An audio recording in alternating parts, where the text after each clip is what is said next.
Chapter 1 Mata Kuliah Politik Gender dan Demokrasi. Pada kesempatan kali ini, kita akan membahas mengenai kuota gender. Mengapa harus kuota? Apa fungsi mempelajari kuota? Mempelajari kuota dalam kuliah politik gender dan demokrasi sangatlah menarik. Perempuan adalah kelompok yang kurang terwakili di lembaga-lembaga politik dimanapun. Sebagian besar peraturan bertujuan untuk mengamankan kursi minimum bagi perempuan. Kuota juga mengatasi hambatan partisipasi politik perempuan, khususnya praktik diskriminatif dalam pemilihan caleg. Setelah konferensi perempuan sedunia keempat di Beijing pada tahun 1995, dan sejak saat itu, jumlah negara yang mengadopsi langkah ini telah meningkat secara signifikan. Dan saat ini, terdapat 128 negara yang menerapkan semacam kuota gender dalam pemilihan legislatif.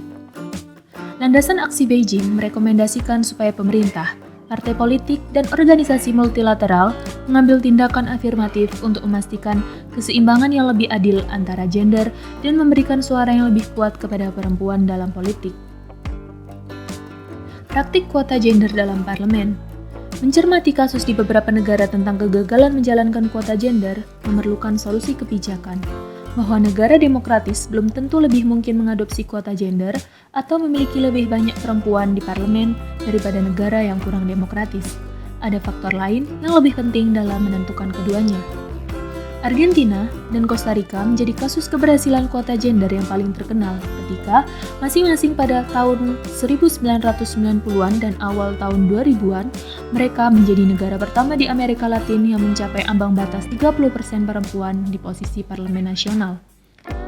Berbagai argumen telah dikemukakan untuk mendukung dan menentang penerapan kuota sebagai sarana untuk meningkatkan kehadiran politik perempuan dan pemberdayaan politik perempuan. Dalam buku Women, Quotas and Politics dibedakan antara dua dimensi terpisah dalam definisi sistem kuota. Dimensi pertama meliputi pertanyaan siapa yang mengamanatkan sistem kuota. Dimensi kedua menunjukkan bagian mana dari proses seleksi dan nominasi yang menjadi target kuota. Kuota adalah ukuran yang kontroversial. Persentase perempuan dalam pemerintahan saat ini merupakan indikasi hambatan yang disengaja atau tidak disengaja yang membutuhkan tindakan yang disengaja jika ingin diatasi. Kesadaran bahwa ketimpangan kekuatan politik ini tidak alami atau bawaan telah mendorong pencarian cara untuk memperkuat partisipasi perempuan di lembaga legislatif. Kuota gender telah menjadi mekanisme yang paling banyak digunakan. Kajian akademis telah memastikan kecenderungan PR mengembalikan lebih banyak kursi bagi perempuan dan kelompok minoritas daripada sistem mayoritas atau campuran. Apakah cukup dengan menegakkan keterwakilan 25%, 30%, 50% perempuan di parlemen dan di kepemimpinan partai-partai politik?